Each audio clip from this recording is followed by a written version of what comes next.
Welcome to the Whiskey River Sipper Club. I'm Jake Travis. Today we're going to be reviewing the Foghat Cocktail Smoker.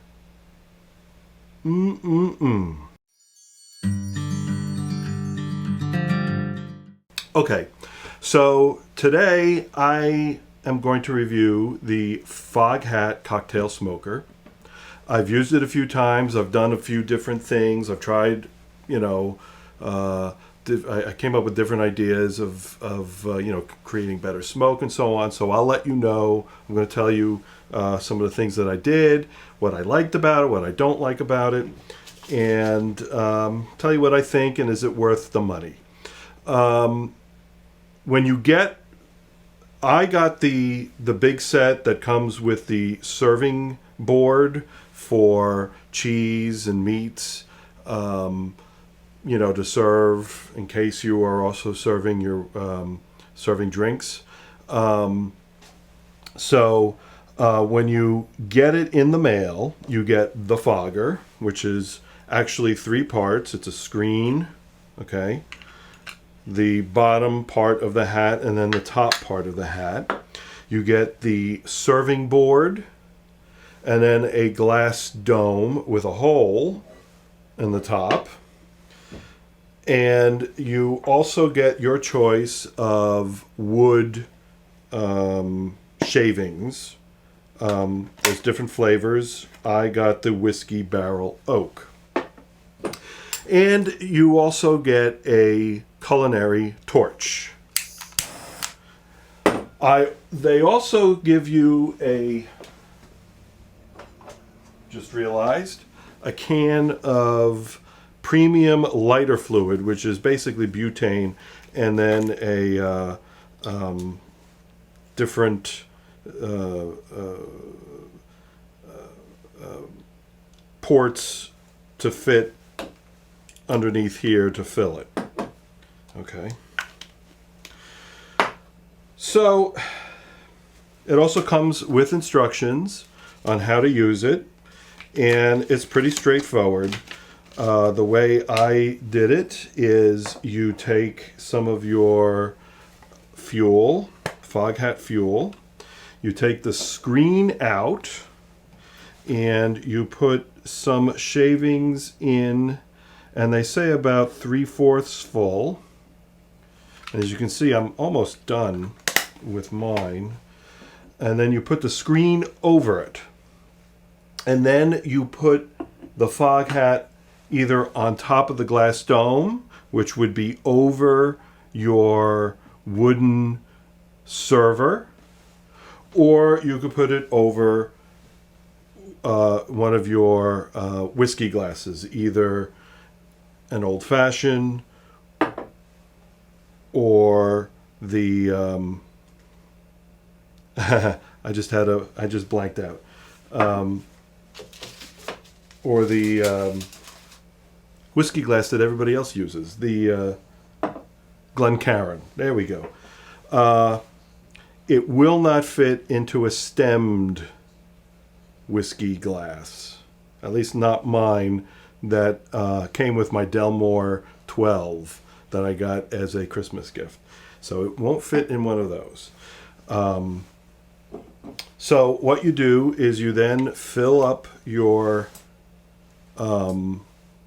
culinary torch with lighter fluid, and you light it, which is really easy. You just press this button here and you get a jet, and then you put it over the wood and you set it on fire, and as you can see, we get smoke. You tap it, cover it up with the Foghat cover, and the smoke generally stays within the dome or within one of your glasses. I smoked cheese and 2 types of salami when I tested this. I used smoked cheese and unsmoked cheese, and the salami was completely unsmoked. Okay. I also tested it on whiskey. I used bourbon and I used a Scotch, but I did not use a Islay or smoked peated Scotch. I actually used Glen Roth's. I've also used it on Elijah Craig small batch. I think I even used it on Monkey Shoulder as well. Just to see what, do I get extra flavor? Do I not get extra flavors? I think that's all I tried it on. So I used it on a bourbon and on 2 scotches, one of them being a malted blend and then a single malt.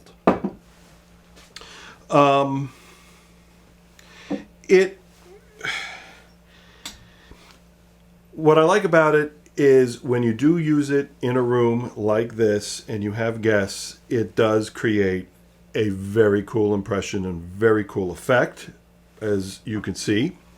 It really does help. The room does smell wonderfully smoky. There's no doubt about it. I love the smell. The smell will linger, so be careful using it throughout your house, because then your whole house is going to smell like a campfire. Maybe you like that, maybe you don't. One of the things that I noticed, and I had members of my family try it as well, is that they felt that the smoke lent almost like a butane flavor to the cheese and the meats.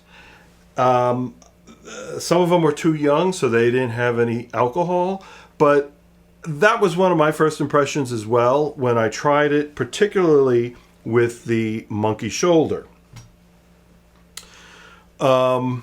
Where it really excelled, at least the whiskey barrel oak shavings, it really went well with the bourbon, particularly the Elijah Craig. I didn't try it on any others. I do have like Baker's and Booker's.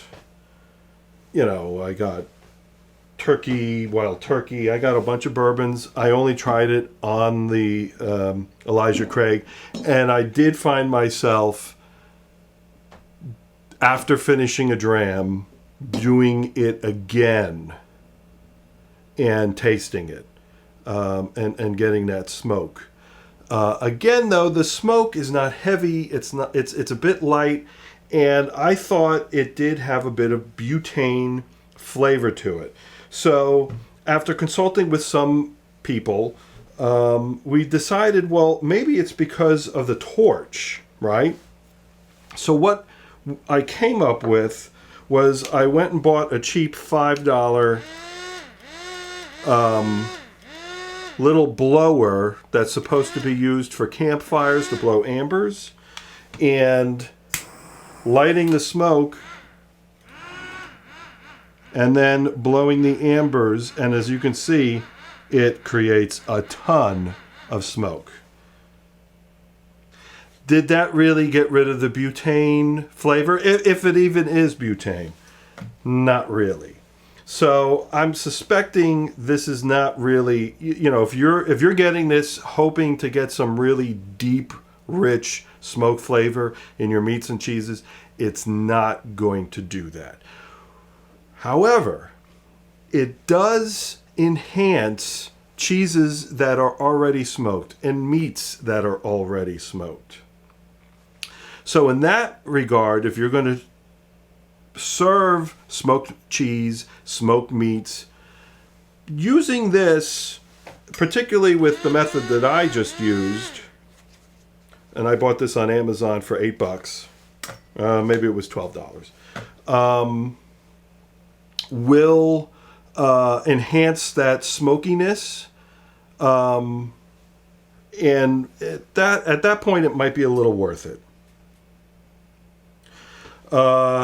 Just to show you how it works with the Glencairn, we'll do some Glen Roth's 12, which is a nice Speyside.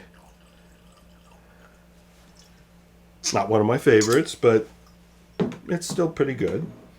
You again because we've already.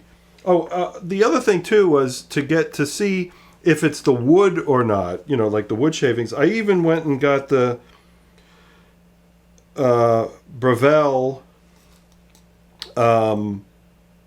wood for a smoking gun that I have, that I used to use to smoke. You know, put smoke in glass balls and things of that nature for some of my guests when I have them over.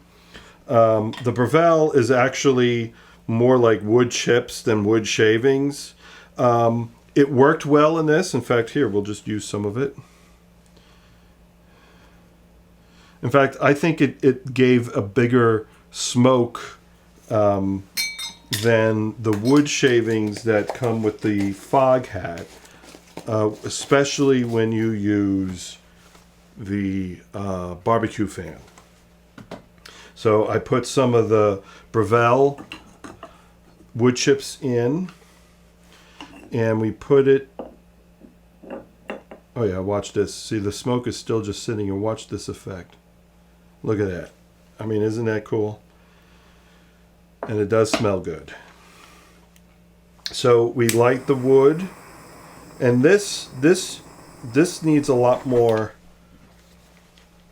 flame when you use the. I got it in there, packed in pretty good, which they tell you to do.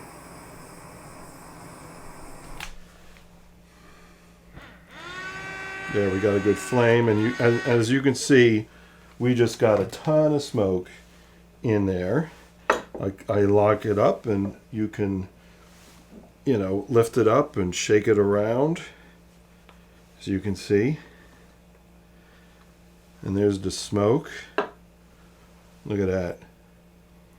It's like looks like something from a lab. And of course you just get a big puff of smoke. And you get that whiskey and smoke flavor or effervescence.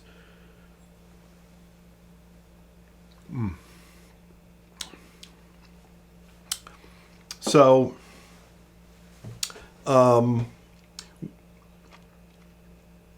would I recommend this? If you have people over, if you entertain a lot and you have people who enjoy, you know, smoked, peated whiskeys, and, you know, interesting experiences, yeah, I would say it's worth it. It is fun. Like I said, I mean, the whole room just smells so wonderfully smoky in here. So I would recommend it. I don't know if I would recommend so much the dome, because I really do believe that smoke, when it lands on that meat and cheese, it kind of, you know, it's kind of butane-y is the best way I could put it. But it's not butane, because again, I used this as well to help blow out the smoke, and I still got that flavor.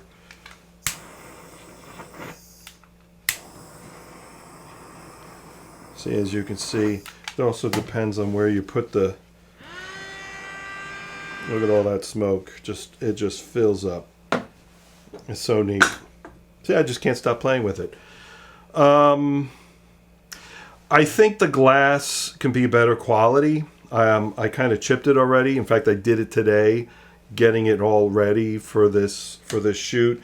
And I got a small crack. The crack is still small enough so it's not letting out any smoke through it. Another complaint that I have is that the wood doesn't have a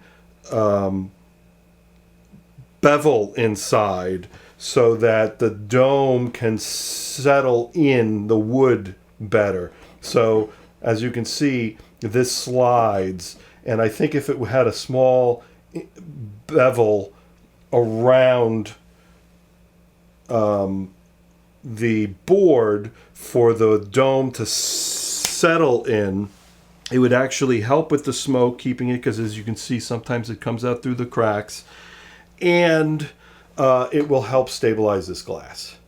So that is a problem. Other than that, you know, I give it, you know, 3.5, 4 stars out of 5. It needs a little bit of improvement. I'm not a big fan of the whiskey barrel, their shavings. They can tend to fly out of the little holes here and then fall into the whiskey or on top of your meat and cheese. The Breville seems to work better because the chunks are slightly bigger, so you have less likely of the ambers falling through that hole, particularly, you know, if you're going to use a fan like I do.